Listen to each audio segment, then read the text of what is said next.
Hi guys, இன்றைக்கி இதை பற்றி பார்க்க போகிறேன்னா ஒரு சில கிரிக்கெட் அண்ட் சிஎஸ்கே அப்படின்னு நான் வந்திருக்கேன். ஸோ ஒன் பை ஒன்னாக இந்த வீடியோவில் எல்லாத்த பற்றி டிஸ்கஸ் பண்ணலாம். வீடியோ கண்டிப்பாக இன்ட்ரெஸ்டிங்காக இருக்கும். வீடியோக்கு லைக் தள்ளிட்டு மறக்காமல் சேனலை சப்ஸ்கிரைப் பண்ணிக்கோங்க. இப்போ வாங்க வீடியோ தெரிஞ்சுக்கலாம். இன்றைக்கி இரானி கப்போட ஃபைனல் மேட்ச் ஸ்டார்ட் ஆகிறது. Vidarbha and rest of India தான் ஃபைனல் மேட்சை ப்ளே பண்ணுறாங்க. மேட்ச் வந்து 9:30 AM ஸ்டார்ட் ஆகும். அதாவது இந்த வீடியோ நீங்கள் பார்க்குறப்போ மேட்ச் ஸ்டார்ட் ஆகியிருக்கும். ரெஸ்ட் ஆஃப் இந்தியா ஸ்குவாடில் ருத்ராஜ் ஜெக்கர்ட், கலீல் அகமது அண்ட் அன்சுல் கம்போஜ்னு சொல்லிட்டு நிறைய சிஎஸ்கே பிளேயர்ஸ் இருக்காங்க. ஸோ டெஃபினட்டாக வந்து மேட்ச் செக் அவுட் பண்ணி பாருங்க. ரெஸ்ட் ஆஃப் இந்தியா ஸ்குவாட் அவங்களோட ப்ரிப்பரேஷன்ஸுமே வந்து சூப்பராக பண்ணியிருக்காங்க. மேட்ச்சுக்கு முன்னாடி நிறைய ட்ரைனிங் பிக்ஸையுமே பார்க்க முடிஞ்சது. IPL 2026 சீசனுக்கு BCCI ஒரு புது விதிமுறையை கொண்டு வந்திருக்காங்க. அதாவது அண்டர் 16 பிளேயர்ஸ்லாம் இருக்காங்க பார்த்தீங்களா, இவங்கலாம் வந்து அட்லீஸ்ட் ஒரு ரஞ்சி கேமாவது ப்ளே பண்ணியானம், அதாவது ஒரு ஃபர்ஸ்ட் கிளாஸ் கேமாவது ப்ளே பண்ணியானம். அப்போ தான் வந்து IPLக்கு நீங்கள் எலிஜிபிள். ரீசெண்டாக நடந்த ஆனுவல் ஜென்ரல் போர்ட் மீட்டிங்கில் தான் இந்த ஒரு முடிவை வந்து இப்போ BCCI எடுத்திருக்காங்க. அண்ட் இப்போ BCCIல நிறைய நியூ மெம்பர்ஸுமே வந்து ஜாயின் ஆகியிருக்காங்க. ஸோ BCCIயோட நியூ பிரசிடென்ட்டாக வந்து மிதுன் மன்ஹாஸ் வந்து அப்பாயிண்ட் ஆகியிருக்காரு. இவர் ஃபார்மர் CSK பிளேயர். IPL வந்து இவர் CSKக்காக ப்ளே பண்ணியிருக்காரு. ஆக்சுவலி இந்த ரூல் எதுக்காக இப்போ ஆட் பண்ணாங்க? வைபவ் சூரியவன்ஷி மாதிரி பிளேயர்லாம் திரும்ப வந்துடக்கூடாது அப்படிங்கிறதுக்காக ஆட் பண்ணியிருக்காங்களான்னு கேட்பீங்க. அப்படிலாம் கிடையாது. Vaibhav Suryavanshi already IPL play பண்ணுறதுக்கு முன்னாடி நிறைய FC கேம்ஸ் வந்து ப்ளே பண்ணியிருக்காரு. அதாவது ஃபர்ஸ்ட் கிளாஸில் வந்து டெபியூமே பண்ணியிருக்காரு. ஸோ அதனால் வந்து இது வந்து வைபவ் சூரியவன்ஷிக்காக கொண்டு வந்த ரூல் கிடையாது. வைபவ் சூரியவன்ஷியோட ஏஜ் வந்து 14 தான். ஸோ அவர் வந்து அண்டர் 16 கேட்டகரியில் தான் வருவார். ஆனால் அண்டர் 19 இந்தியன் டீமுக்காக அவர் ப்ளே பண்ணிட்டு இருக்கிறதுனால அண்டர் 19 பிளேயராகவும் கன்சிடர் பண்ணிக்கலாம். ஸோ வைபவ் சூரியவன்ஷிக்கும் இந்த நியூ ரூல் கொண்டு வந்ததுக்கும் எந்த ஒரு கனெக்ஷனும் கிடையாது. பாகிஸ்தான் கிரிக்கெட் போர்டு இப்போ பாகிஸ்தான் டீமோட ஏஷியா கப் பர்ஃபார்மன்ஸை பார்த்ததுக்கு அப்புறமா ஒரு அதிரடி முடிவு எடுத்திருக்காங்க. ஓவர்சீஸ் T20 லீக்ஸ்க்கு இப்போதைக்கு பிளேயர் NOCs வந்து சஸ்பெண்ட் பண்ணியிருக்காங்க. அதாவது கரண்ட் பாகிஸ்தான் பிளேயர்ஸால வந்து பாகிஸ்தான் சூப்பர் லீக் தவிர்த்து வேற எந்த ஓவர்சீஸ் T20 லீக்கும் ப்ளே பண்ண முடியாது. இதுவும் ரொம்ப நாட்கள் நீடிக்க போறது கிடையாது. ஜஸ்ட் பாகிஸ்தானோட ஏஷியா கப் பர்ஃபார்மன்ஸை டைவர்ட் பண்ணும் அப்படிங்கிற ரீசனுக்காக PCB இந்த மாதிரி ஒரு கிமிக்லாம் வந்து பண்ணிட்டு இருக்காங்க. டிசம்பர் மந்த் ஸ்டார்ட் ஆக போற BBL சீசன்ல அப்ராக்சிமேட்லி 7 பாகிஸ்தான் பிளேயர்ஸ் வந்து சைன் பண்ணப்பட்டிருக்காங்க. ஸோ அந்த பிளேயர்ஸால வந்து கரண்டா இப்போ சொல்லியிருக்கிற ஸ்டேட்மெண்ட் படி ப்ளே பண்ண முடியாது தான். பட் கண்டிப்பாக அவ்வளோ நாட்கள் நீடிக்காது அப்படிங்கிற ஒரு நம்பிக்கை நிறைய ஃபேன்ஸ் மத்தியில் இருக்கு. ஈவன் இன்னைக்கு நடக்கிற IL T20 ஆக்ஷன்லையுமே கிட்டத்தட்ட 18 பாகிஸ்தான் பிளேயர்ஸ் வந்து சைன் பண்ணியிருக்காங்க, அதாவது ரெஜிஸ்டர் பண்ணியிருக்காங்க. ஸோ ஷார்ட் லிஸ்ட்ல அவங்களாம் இருக்காங்களா அப்படிங்கிறது தெரியல. இந்த நோட்டீஸை PCB அனௌன்ஸ் பண்ணி இன்னும் 2-3 நாள் கூட ஆகல. ஸோ கண்டிப்பாக பாகிஸ்தான் பிளேயர்ஸை IL T20 டீம் சைன் பண்ணுறதுல ஒரு தயக்கம் இருக்கும். ஃபக்கர் ஜமான், சயீம் அய்யூப், இமாது வசீம், முகமது நவாஸ், நசீம் ஷா, ஃபஹீம் அஷ்ரப் மாதிரி ஒரு சில பாகிஸ்தான் பிளேயர்ஸ் வந்து இந்த ஆக்ஷனுக்கு சைன் பண்ணியிருக்காங்க. Lanka premier league is set to clash with IL T20 season. So IL T20 சீசனில் சைன் பண்ணப்பட்ட ஸ்ரீலங்கன் பிளேயர்ஸ்லாம் வந்து இப்போ IL T20லேருந்து வந்து 1 by 1 வித்ரா பண்ணிட்டு இருக்காங்க.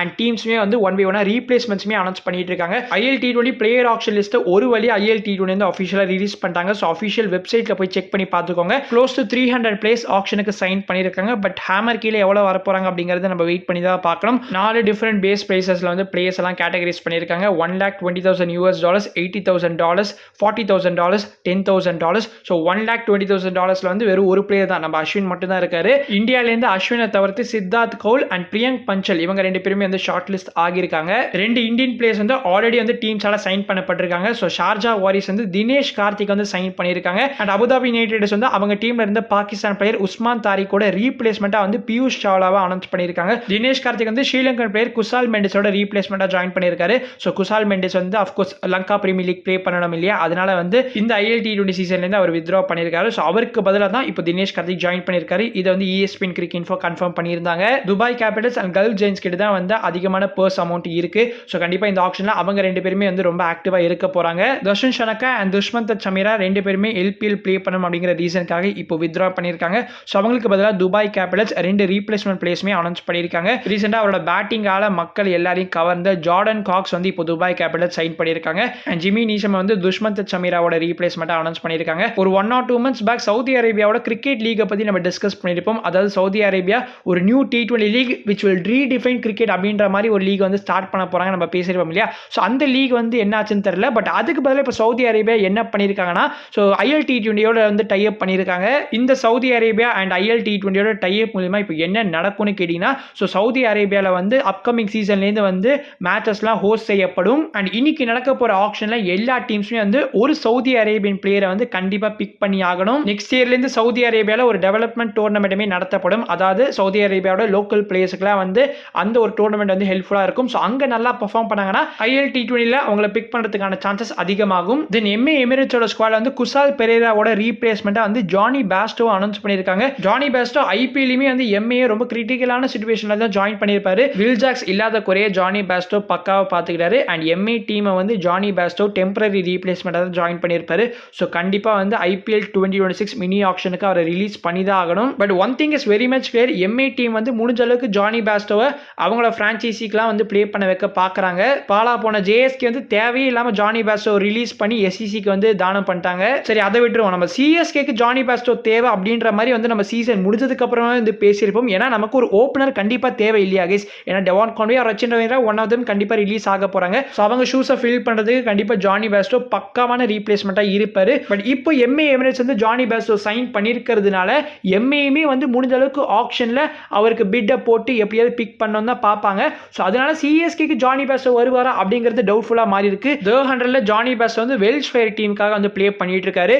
ஸோ மேபி நெக்ஸ்ட் இயர் வந்து ஓவல் இன்வென்சிபிள்ஸோட சைடில் எக்ஸ்பெக்ட் பண்ணலாம். நெக்ஸ்ட் இயர் வந்து எம்ஏ ஓவலாக வந்து அந்த ஃப்ரான்ச்சைசி சேஞ்ச் ஆக போகிறது இல்லையா? ஸோ அந்த ஃப்ரான்ச்சைசியில் ஜானி பேஸ்டோ ப்ளே பண்ணுறதுக்கான சான்சஸுமே அதிகமாக தான் இருக்கு. MI can't afford to release Will Jacks. So Will Jacks நீங்கள் ரீடைன் பண்ணுற பட்சத்தில் அப்போ நீங்கள் ஜானி பேஸ்டோ பிக் பண்ணணும் அப்படிங்கிற அவசியம் உங்களுக்கு கிடையாது. So Johnny Bairstow to CSK is பாசிபிளானு என்கிட்ட கேட்டிங்கன்னா 50-50 கால்னு தான் சொல்லுவேன். Dinesh Karthik to IL T20 நான் எதிர்பார்க்கல.